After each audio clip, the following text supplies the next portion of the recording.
बिस्मिल्लाहिर्रहमानिर्रहीम। अस्सलाम वालेकुम नाज़रीन। सदीक जान साहब हमारे साथ मौजूद हैं। ख़बरें बड़ी बड़ी हैं। एक तो ज़ाहिर है कि सुहेल अफरीदी वो 3 रोज़ के दौरे पर लाहौर जा रहे हैं, जहां पे वो जो स्ट्रीट मूवमेंट है उसकी तैयारियां जो हैं उस सिलसिले में लोगों से भी मुलाकात करेंगे। दीगर जो पाकिस्तान तहरीक इंसाफ के रहनुमा हैं उनसे भी उनकी मुलाकातें तय हैं, सहाफ़ियों से मिलेंगे। लेकिन जो बड़ी खबर एक बन रही है दूसरी जानिब पैरेलल, वो ये है कि तहरीक तहफ़्फ़ुज़ यानी पाकिस्तान ने वज़ीर आज़म शहबाज शरीफ की ऑफ़र जो है उसके मुताबिक ऐलान किया है कि वो मुज़ाकरात का हिस्सा बनेंगे, मुज़ाकरात करने के लिए तैयार हैं। लेकिन मुज़ाकरात की इस ऑफ़र करने के बाद तहरीक तहफ़्फ़ुज़ यानी पाकिस्तान की तरफ से हामी भरे जाने के बाद हुकूमत की जानिब से पुरस्रार खामोशी है।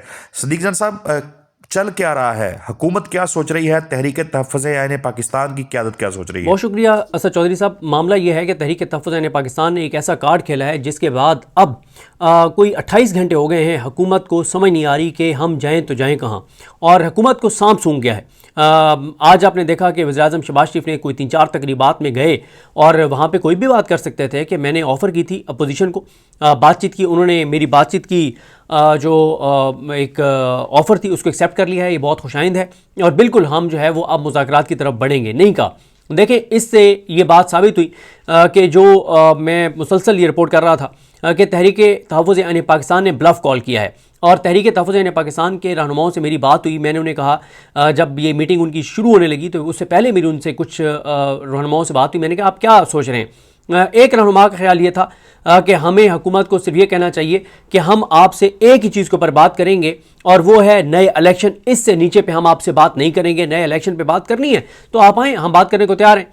तो एक और रहनुमा से मेरी बात हुई, उन्होंने कहा कि हमें ये शर्त रखनी चाहिए कि पहले इमरान खान साहब से मुलाकात करवाएं, हमारी इमरान खान की बहनों की इमरान खान से मुलाकात करवाएं, फिर हम आपको बताएंगे कि हमने मुज़ाकरात करने या नहीं करने।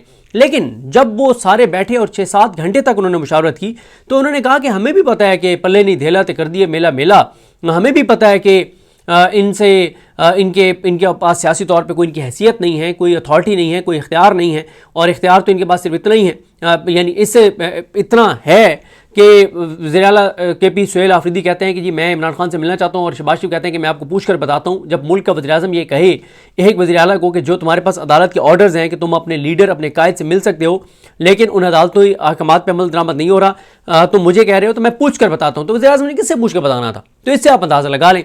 तो फिर तहरीक तहफ़्फ़ुज़ यानी पाकिस्तान ने बिलाखिर ये फैसला किया कि ब्लफ कॉल कर लो, इनको फंसाओ। और मैंने असद चौधरी साहब यहाँ पे अपने जब मैं लाइव गया कल इस पे, तो मैंने वो शेर पढ़ा कि वो है ना कि वो शायर ने एक सिचुएशन को एक्सप्लेन किया है कि किसी ने किसी को प्रपोज़ कर दिया, तो फिर उसने वहीं पे उसे कहा कि चलें जी डन करें फिर।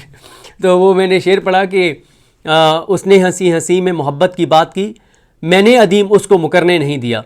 कि उसने तो ऐसे हंसी हंसी में मोहब्बत की बात किया है, लेकिन अदीम फिर मैंने उसे मुकरना नहीं दिया, मैंने उसे फिर पकड़ लिया कि भाई आपने यहाँ पे अपनी इस बात पे जो है वो कायम रहना है। तो शहबाज शरीफ साहब ने भी एक ड्रामा किया, अदाकारी की, और उस पर तहरीक तहफ़्फ़ुज़ यानी पाकिस्तान का ख्याल यह है कि इंटरनेशनल जो बढ़ता हुआ प्रेशर है, जो इमरान खान साहब के बेटे इंटरव्यूज़ दे रहे हैं या जमाइमा जो ट्वीट्स कर रही हैं, और इंटरनल बढ़ता हुआ जो प्रेशर है वो है, और एक ट्रक की बत्ती पे ट्रक की बत्ती के पीछे लगाने के लिए, धोखा देने के लिए, फ्रॉड के लिए ये सारा उन्होंने किया है।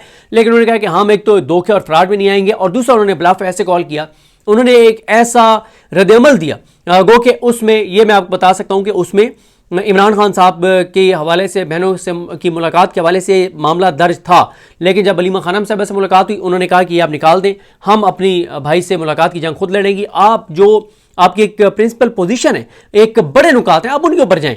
अब जो तहरीक तहफ़्फ़ुज़ यानी पाकिस्तान का वो जो अलामी है, जिसमें उन्होंने वो तमाम चीज़ें लिखी हैं जो इस वक्त पाकिस्तान की बका, सलामती और पाकिस्तान के आने वाली नस्लों के लिए ज़रूरी हैं, जिनके ऊपर कोई एक भी बंदा पूरे पाकिस्तान के अंदर ये एतराज़ नहीं उठा सकता, ये सवाल नहीं उठा सकता कि ये चीज़ गलत है। लेकिन हुकूमत को सांप सूंघ गया।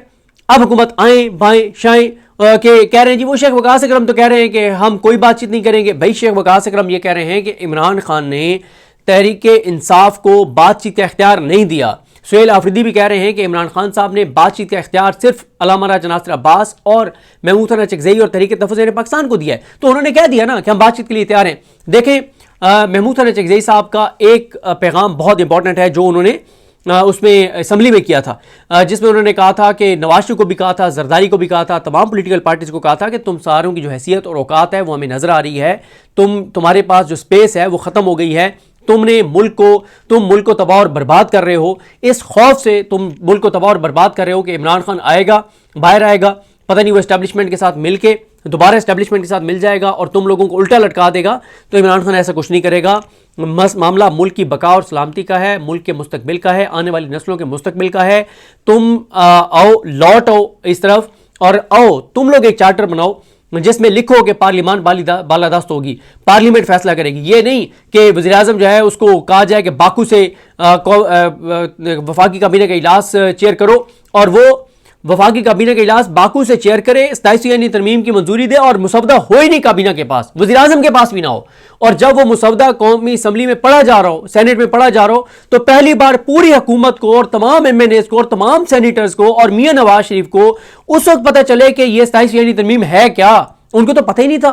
तो वो ये कह रहे हैं कि जो तुम्हारी इस वक्त हालत है कि नवाज शरीफ जब भी उन्होंने लंदन जाना होता है तो उनको कुछ गारंटीज देके जाना पड़ता है, उनको अपना नाम स्टॉप लिस्ट से निकलवा के जाना पड़ता है, उनको अपना नाम जो है वो ब्लैक लिस्ट से निकलवा के जाना पड़ता है। नवाज शरीफ के पास ये इख्तियार नहीं है कि वो अपनी मर्जी से जाती उम्र में बैठ के किसी को मिल लें। नवाज शरीफ जो है वो उनके पास ये इख्तियार नहीं है कि वो अपनी मर्जी से इस्लामाबाद आ जाएं, वो अपनी मर्जी से कुछ लोगों को मिल लें। तो इतने बेख्तियार तुम लोग हो चुके हो इस डर में कि अगर हम ये गुलामी इख्तियार नहीं किए रखेंगे और हम सरेंडर नहीं किए रखेंगे और हम अगर थोड़ा सा अपनी इज्जत नफ्स और वो सारी चीज़ें जो ख्वाजा आसिफ ने असम्बली में की थी उनमें से किसी एक चीज़ के ऊपर भी हम जाते हैं तो फिर तो ये ना हो कि इमरान खान इस्टेब्लिशमेंट के साथ मिलके और दोबारा हमारे खिलाफ ना आ जाए। तो वो ये कह रहे हैं कि इमरान खान ऐसा नहीं करेगा और तहरीक तहफ़्फ़ुज़ पाकिस्तान कह रही है कि अगर इमरान खान ने इस्टेब्लिशमेंट के साथ जाना होता तो 2 दिसंबर की मुलाकात में कोई पैगाम दे देते ना, लेकिन उन्होंने तो बहुत सख्त पैगाम दिया। तो आप इस पर वो कह रहे हैं कि आओ पाकिस्तान की बका और सलामती के लिए इन नुकात पर बात करते हैं और उनमें से कोई एक नुकता भी जो है वो इमरान खान की रिहाई नहीं है, असीरान की रिहाई नहीं है। उसमें क्या है?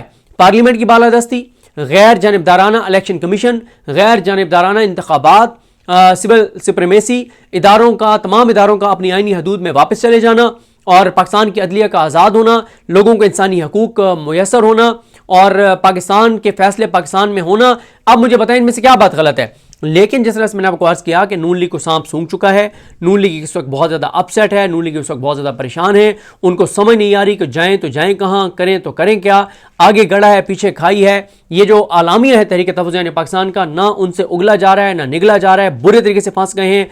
इनकी सफ़ों में जो है वो बिल्कुल एक ऐसे सोग की सी कैफियत है कि हमने तो ऐसे ड्रामा किया था और उन्होंने हमें सीरियस ले लिया और उन्होंने कहा ठीक है आओ बातचीत करते हैं और ये हमारी चीज़ें। अब उसमें ये चाहते थे कि कोई ऐसी चीज़ हो जिसमें कहे कि NRO मांग रहे हैं, कोई रिलीफ मांग रहे हैं, कोई डील मांग रहे हैं, डील ऐसा तो उसमें एक लफ्ज़ भी नहीं है। उसमें बात है पाकिस्तान, पाकिस्तान और पाकिस्तान, इसके अलावा तो कोई बात नहीं है। अब इनको परेशानी है कि क्या करें, क्योंकि तहरीक तहफ़्फ़ुज़ पाकिस्तान ने भी यही डिस्कस किया था कि अगर हम कह देते हैं कि इनकी हैसियत ही कोई नहीं, हम इनसे बात नहीं करते, तो ये शहबाज शरीफ का ये वीडियो पैगाम उठाएंगे, हमारा वीडियो पैगाम उठाएंगे, हमारी प्रेस कॉन्फ्रेंस उठाएंगे, पूरी दुनिया के सफ़ीरों को भेजेंगे, यहाँ पे जितनी एम्बेसीज हैं उनको भेजेंगे। देखें जी हम तो बड़े सीरियस हैं अपनी अपोजिशन से बात करने के लिए, यही सीरियस नहीं है, ये तो जनाब अपना वो करना चाहते हैं, क्योस चाहते हैं, नारकी चाहते हैं। तो उन्होंने बड़ा ज़बरदस्त इनको फंसाया है, इसलिए 28 घंटे गुजर गए हैं, हुकूमती सफ़ों में 100 का समा है और हुकूमत ऐसे है जैसे इनको सांप सूंघ गया हो, पूरी हुकूमत को जैसे सांप सूंघ गया हो। और साथ ही देखें अब ये नहीं खेल खेल सकते जो ये खेलना चाहते थे। और दूसरा इसमें यह हुआ है कि तहरीक तहफ़्फ़ुज़ पाकिस्तान और तहरीक इंसाफ ने स्ट्रीट मूवमेंट की तैयारी शुरू कर दी हैं। आप देखें चित्राल में जो है वो चित्राल की वीडियो आपने देखी होगी, आपने जो सुहेल अफरीदी कल गए हैं अपने हल्के में अपने लोगों में, वो आपने वीडियो देखी होगी। फिर वो जैसे 4-5 जगहों पे रुके हैं, आवाम में गए हैं, वो आपने देखा होगा। जो कराची से वीडियोज़ आई आपने देखी होंगी, जो बलोचिस्तान में रैली हुई है वो आपने देखा होगा। आज सुहेल अफरीदी, आप क्योंकि 12 बजे के बाद आप ये वीडियो लगा रहे हैं, तो आज जो है वो सुहेल अफरीदी लाहौर जा रहे हैं, 3 दिन लाहौर रहेंगे। पंजाब में एक्टिविटी शुरू होगी और एक मोमेंटम बनेगा और जमूत टूटेगा। तो ऐसा नहीं है कि सिर्फ तहरीक तहफ़्फ़ुज़ पाकिस्तान के ट्रैप में आके और मुज़ाकरात के लिए राजी हो गई है, नहीं, वो साथ स्ट्रीट मूवमेंट की तैयारियां तेज कर दी हैं। और बार बार ये वजाहत करनी पड़ती है, लोग गलत एक तासुर ले रहे हैं कि ये स्ट्रीट मूवमेंट है, ये स्ट्रीट मूवमेंट नहीं है, ये स्ट्रीट मूवमेंट की तैयारियां हैं। स्ट्रीट मूवमेंट होगी जिस दिन ये कहा जाएगा कि तमाम सड़कें जो हैं वो बंद कर दें और उस वक्त तक नहीं उठना जब तक क़यादत जो है वो आपको बता ना दे। तो वो होगी स्ट्रीट मूवमेंट, वो एक ही दिन अनाउंस होगी और उस दिन फिर लोग आके बैठ जाएंगे और फिर उठेंगे नहीं और फिर बड़ा मुश्किल हो जाएगा। अब आप देखें ना कि लिया की अगर एक लिया से ये जो MM रोड की अगर आप बात कर लें, यानी लिया चौकाज़म से जो आता है मियाँ वाली तक, अगर इस रोड को आप 10 जगहों से ही ब्लॉक कर लें तो ना इधर की पुलिस उधर जा सकती है ना उधर की पुलिस इधर आ सकती है। तो एक मुख्तलिफ 10 जगहों से उस रोड को आप ब्लॉक कर दें और 500 बंदे बैठ जाएं तो कैसे, वहां पे तो इतनी लिया और मियाँ वाली में तो इतनी पुलिस भी नहीं है जो 10 जगहों से 10 जगहों पे अगर जो है वो रोड बंद वो कर दें और लोग आके बैठ जाएं तो वो तो उनसे खुलवा ही नहीं सकते। तो इसलिए, और आपने पहले एक देखा कि जब वकला आकर बैठ गए थे और उन्होंने मेन वो सड़क बंद कर दी थी जो कराची और पंजाब को मिलाने वाली है, तो फिर क्या हुआ, फिर नहरों वाला मामला वापस लेना पड़ा था ना। तो पूरे पाकिस्तान में जो है वो स्ट्रीट मूवमेंट की तैयारियों का आगाज़ हो गया है और वीडियोज़ आना शुरू हो गई हैं और साथ ही तहरीक तहफ़्फ़ुज़ पाकिस्तान ने इनको बुरी तरह से फंसा लिया है और इनको सांप सूंघ गया है और अब इनको समझ नहीं आ रही कि जवाब दें तो दें क्या, और दबाव बहरहाल इन पर बढ़ता चला जाएगा। फिर एक और मैं देख रहा था, एक नैरेटिव बनाया जा रहा था कि देखें जी वो तहरीक इंसाफ ने सब कुछ करके देख लिया, कुछ नहीं हुआ तो अब तहरीक तहफ़्फ़ुज़ पाकिस्तान बातचीत पे आ गई। नहीं, वो तो बहुत बार कह चुके हैं। दूसरी बात यह है, चलें आप ये बताएं कि आपने क्या कुछ करके नहीं देख लिया कि आपने मुल्क चला लिया है। भाई गुर्बत पाकिस्तान की तारीख की बुलंद तरीन सतह पर है, बेरोजगारी तारीख की बुलंद तरीन सतह पर है, अनसर्टेनिटी तारीख की बुलंद तरीन सतह पर है, टैक्स शॉर्टफॉल देख लें आप कहाँ हैं, एक्सपोर्ट्स आपकी कम हो रही हैं, इंपोर्ट्स आपकी फिर बढ़ना शुरू हो गई हैं, डॉलर के बारे में टीवी के ऊपर डिस्कशन शुरू हो गई है कि ये 300-350 पे जा सकता है। आपने जितने कर्जे लिए हैं वो कोई नजर नहीं आ रहे पाकिस्तान में कहाँ लगे हैं। लोगों के हालात देख लें, जो मतलब हर चीज में आप ये देख लें कि ये हुकूमत नाकाम हुई है। तो आपने तहरीक इंसाफ को जो चाहे वो 26 नवंबर किया है या आपने मुरीद के किया है, क्या उसके बाद आपने अवाम को के दिल को जीत लिए हैं या अवाम को अपने साथ मिला लिया है, या तहरीक इंसाफ या तहरीक लब्बैक की पॉपुलैरिटी को आपने कम कर दिया? ऐसा नहीं है। इन चीज़ों से उनकी पॉपुलैरिटी इन दोनों की बढ़ रही है, उनका वोट बैंक बढ़ रहा है, कम नहीं हो रहा। तो बहरहाल फंसा लिया है और हुकूमत परेशान है।